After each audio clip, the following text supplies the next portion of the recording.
everyone, so I promise as this video progresses I will get slightly more presentable, but I'm going to do a first impressions of the Soap & Glory One Heck of a Blot foundation. I know it's had a lot of kind of mixed reviews online and I wanted to review it for you.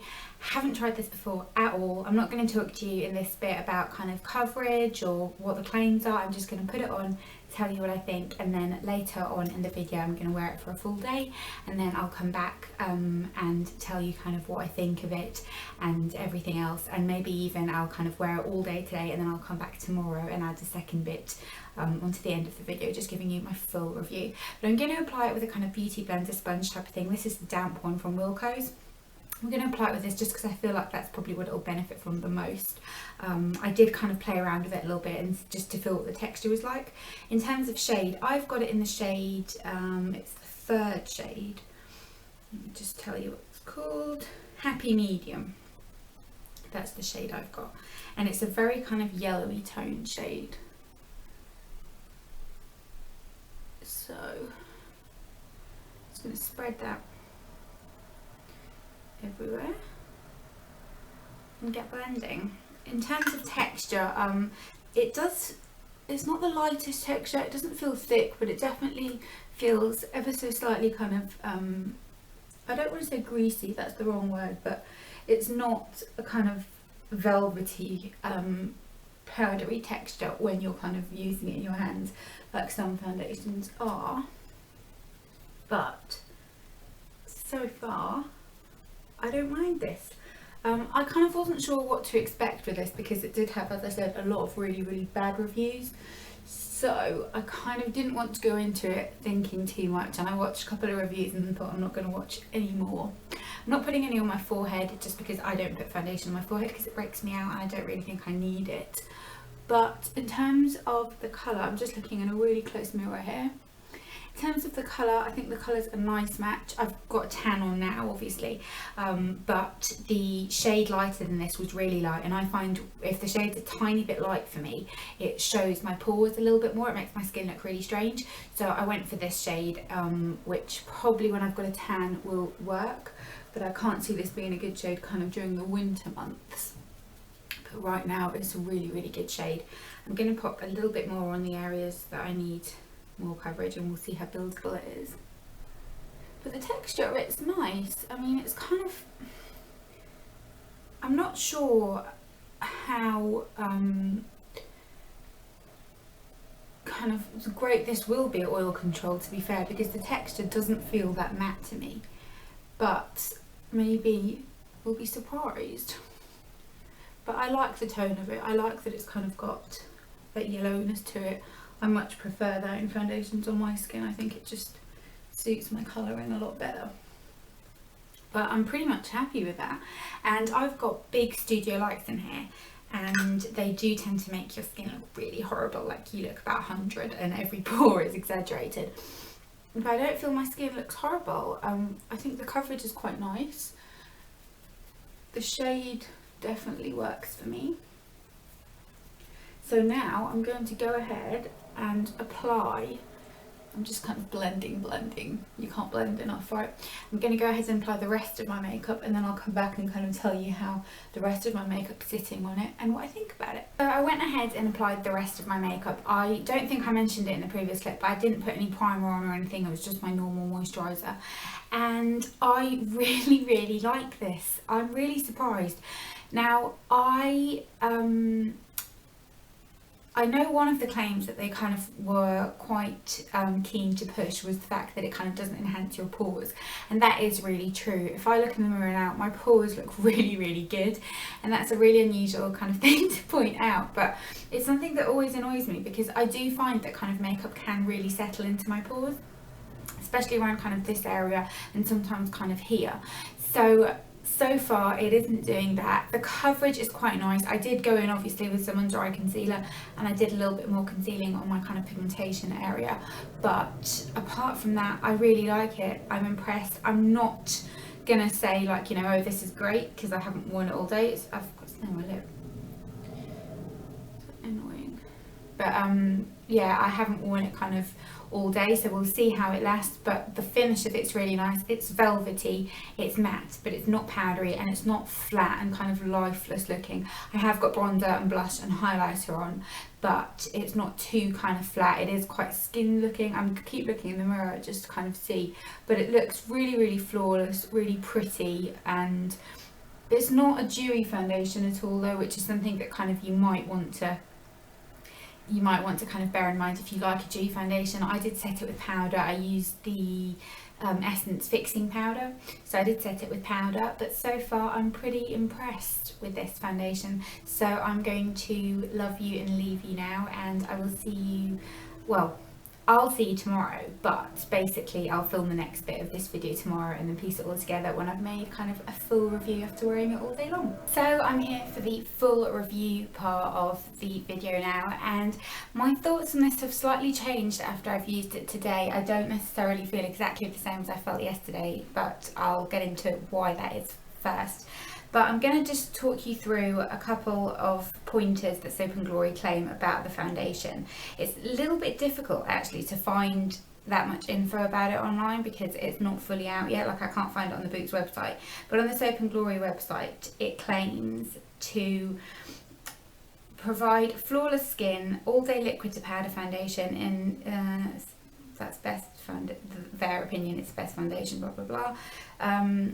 Best foundation for oily skin, conceals pores, fine lines, redness, with perfectly smooth skin with no cakiness for up to 12 hours. No caking, no shine.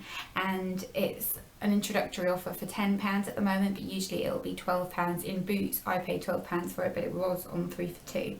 They only do 4 shades, which is a little bit poor in my opinion. I mean, come on, 4 shades is not really kind of much variety there, and they're very much medium tone shades, so I think if you're very, very pale you won't find the lightest shade is a good match for you, and if you're very dark, then obviously there won't be a colour for you. But even if you're kind of slightly darker skinned than me, I'm the kind of medium shade, which is the one before the last one, and even the darker shade could have worked on me, so it's not very well suited to darker skins, which I think is a little bit disappointing.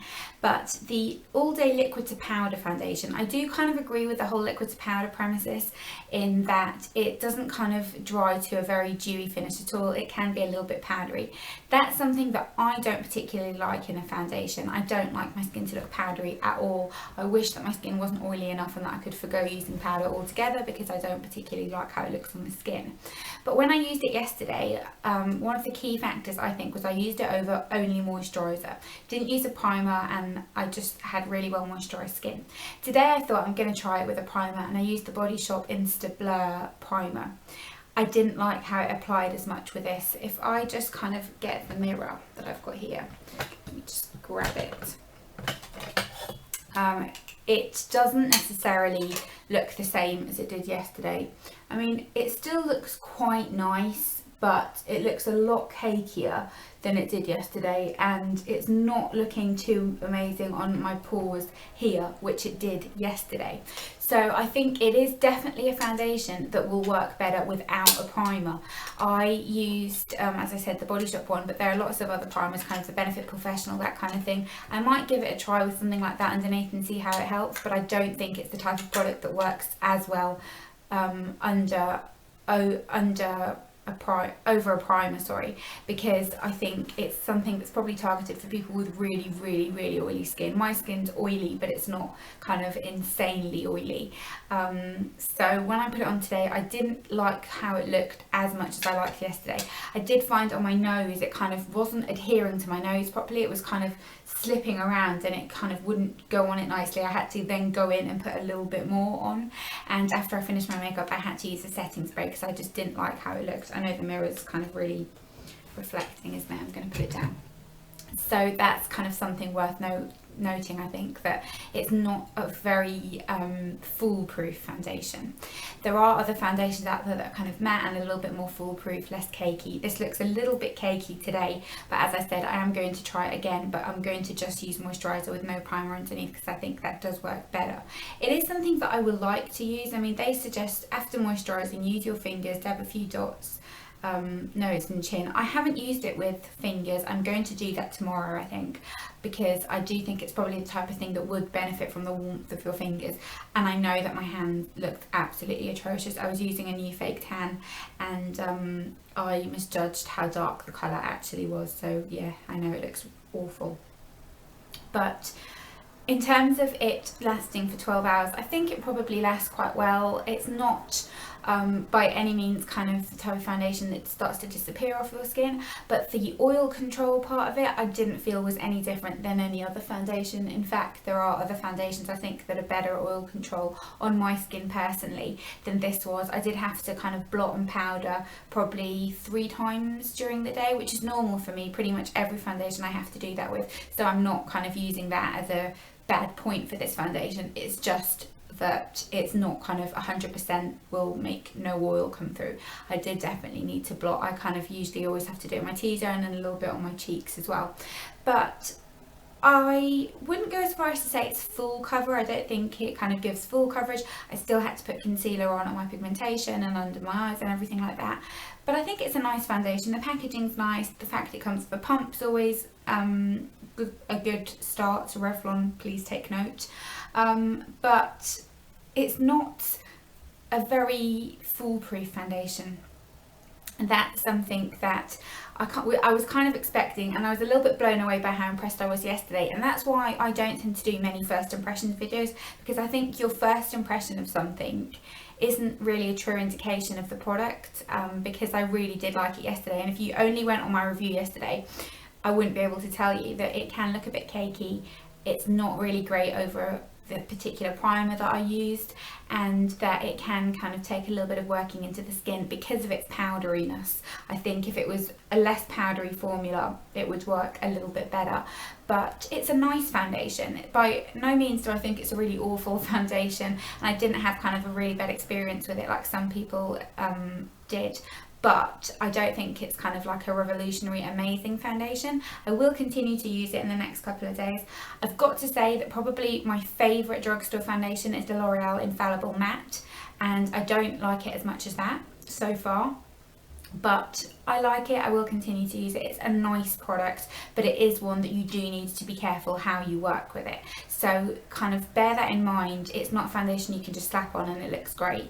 It needs a little bit of work, a little bit of attention, and it's not a particularly natural looking foundation. You know, it's a made up look, which is fine. Some days I love that. But yeah, I like it. It's nice. Not life-changing, not my favourite ever, but worth a try if you've got very, very, very oily skin, I think, or even if you've just got kind of combination skin. I don't think this would be very good at all on dry skin. I think it will really cling to any dry patches and just exaggerate all the dryness in your skin, so that's something to bear in mind as well. But I hope you enjoyed this review. Let me know if there are any other products you want me to do kind of first impressions with a full review. I think that's how I'm going to go forward doing these types of videos, because like I said, I just don't think that first impression videos are the most informative. But I hope you enjoyed this video, and don't forget to give it a thumbs up if you did. Let me know if you've tried this and your thoughts on it. I'm really, really interested, and I will see you next time.